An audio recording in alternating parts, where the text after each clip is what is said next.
capítulo 7. Diz assim: Então o sumo sacerdote perguntou a Estevão: Isso de fato é assim?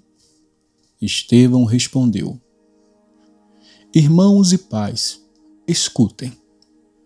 O Deus da glória apareceu a Abraão, nosso pai, quando este estava na Mesopotâmia, antes de morar em Harã, e lhe disse: Saia da sua terra e do meio da sua parentela, e vá para a terra que eu lhe mostrarei. Então Abraão saiu da terra dos caldeus e foi morar em Harã. E dali, com a morte de seu pai, Deus o trouxe para esta terra em que vocês agora estão morando. Nela não lhe deu herança, nem sequer o espaço de um pé, mas prometeu dar-lhe a posse dela e, depois dele, a sua descendência, embora Abraão ainda não tivesse filhos. E Deus falou que a descendência dele seria peregrina em terra estrangeira, onde seriam escravizados e maltratados durante 400 anos.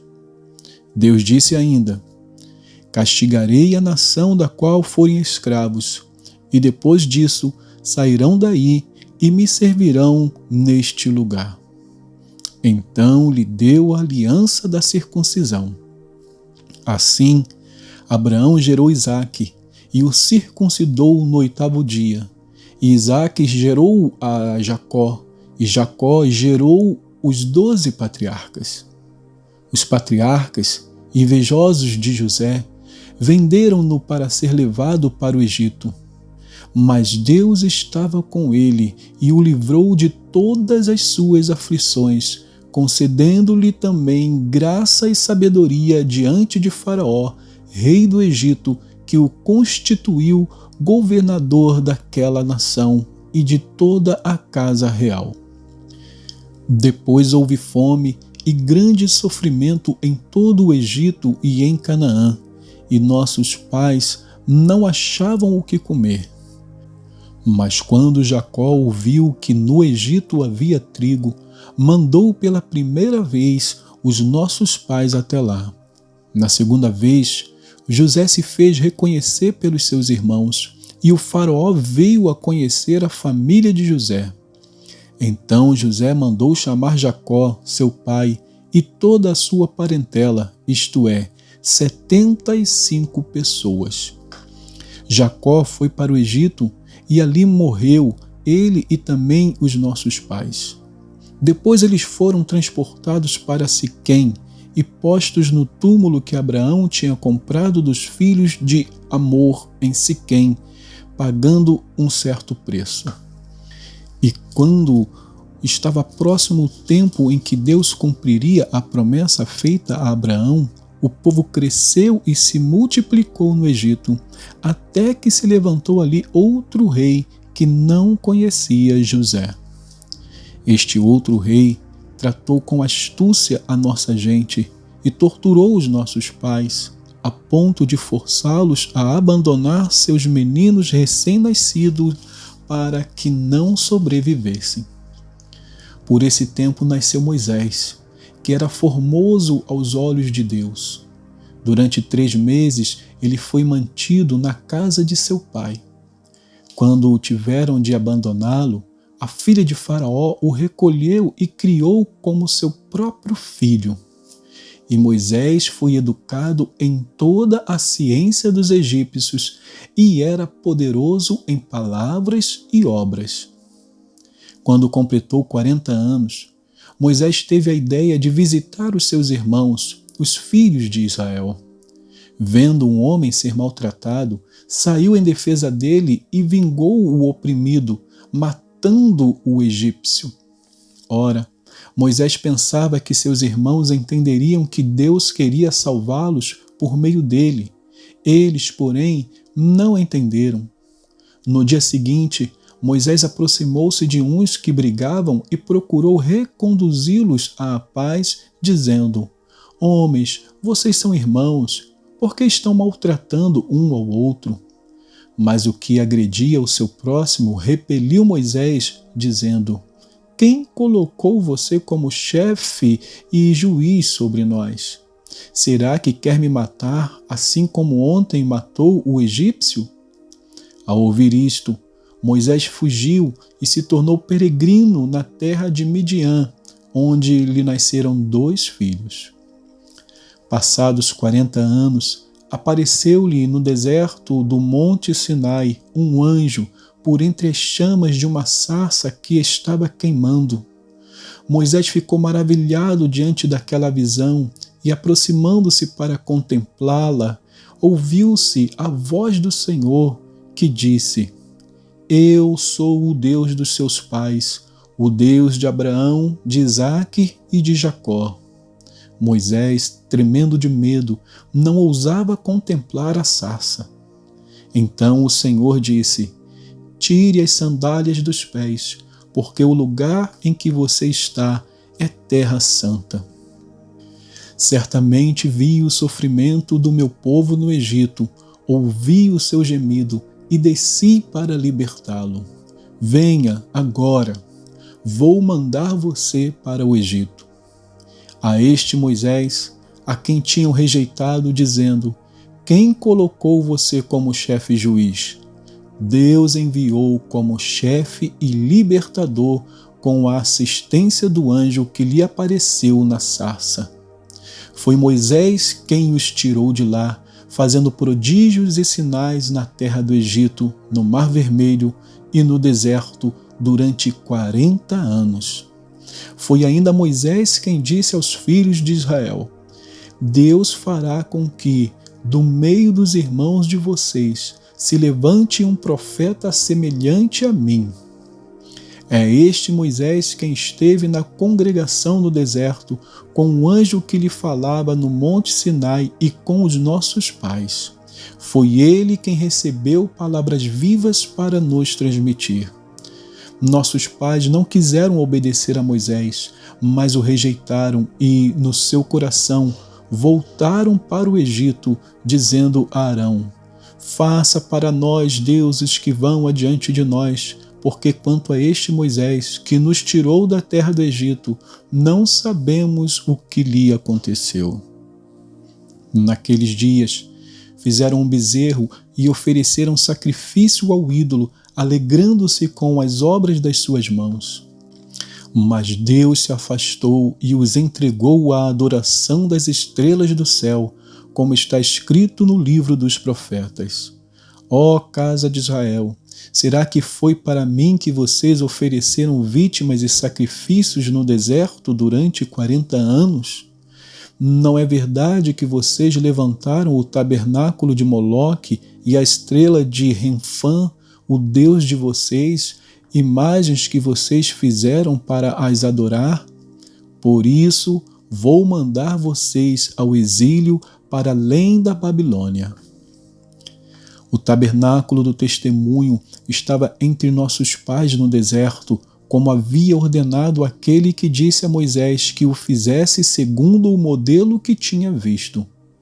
Também nossos pais, com Josué, tendo recebido o tabernáculo, o levaram quando tomaram posse das nações que Deus expulsou da presença deles.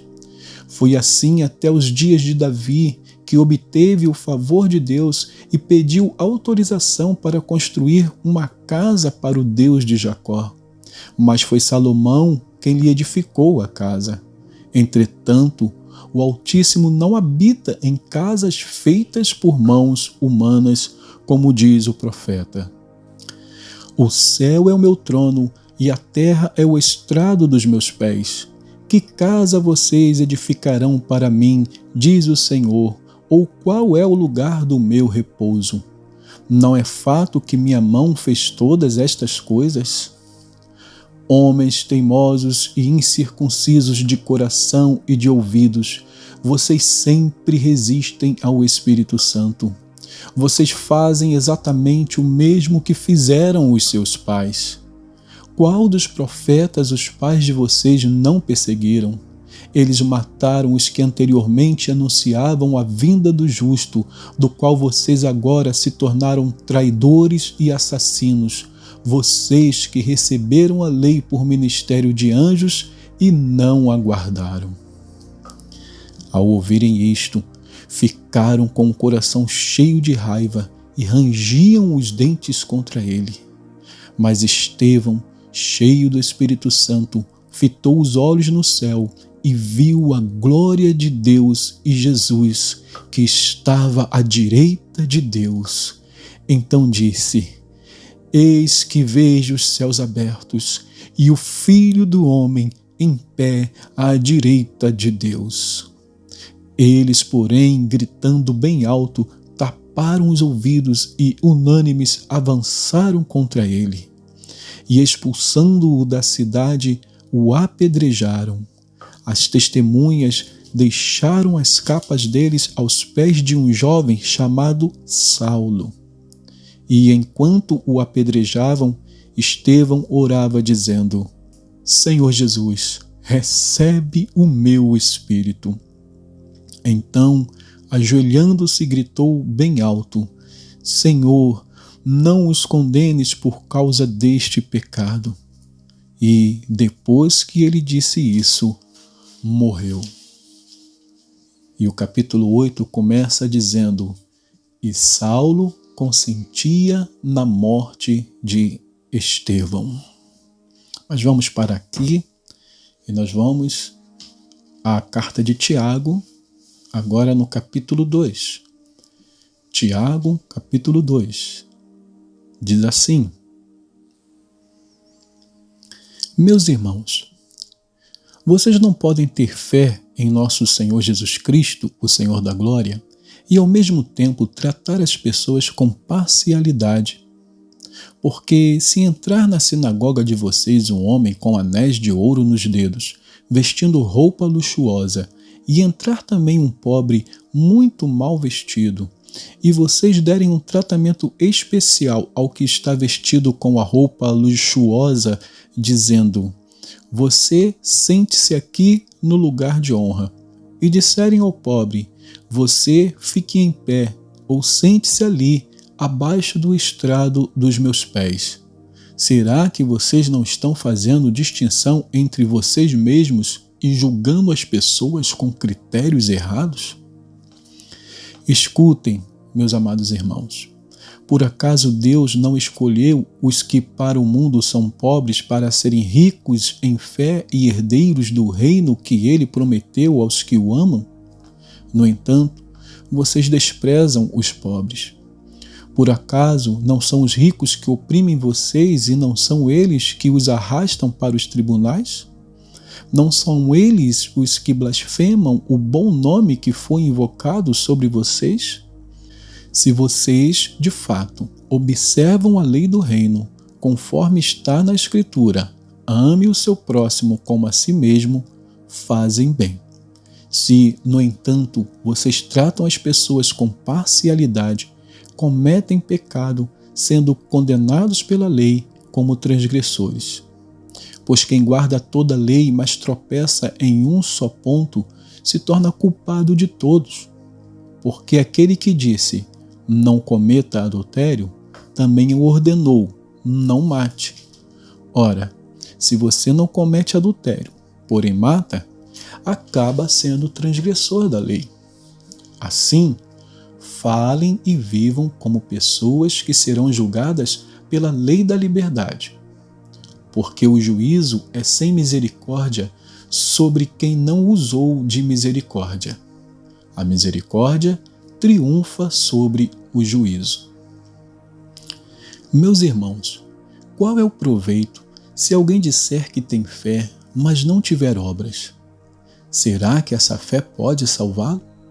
Se um irmão ou uma irmã estiverem com falta de roupa e necessitando do alimento diário, e um de vocês lhes disser: vão em paz, tratem de se aquecer e de se alimentar bem, mas não lhes dão o necessário para o corpo, qual é o proveito disso?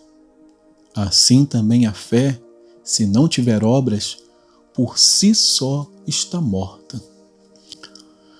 Mas alguém dirá: você tem fé e eu tenho obras. Mostre-me essa sua fé sem as obras, e eu, com as obras, lhe mostrarei a minha fé. Você crê que Deus é um só?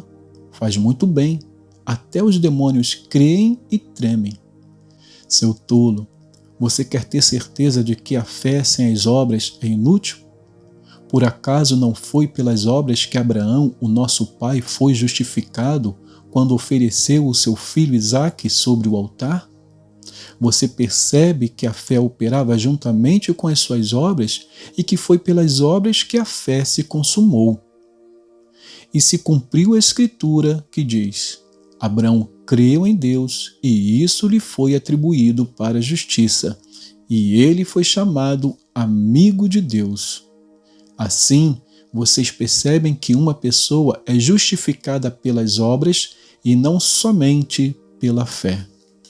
De igual modo, será que não foi também pelas obras que a prostituta Raabe foi justificada quando acolheu os emissários e os fez partir por outro caminho? Porque, assim como o corpo sem espírito é morto, assim também a fé sem obras é morta. E que Deus abençoe a porção da sua palavra.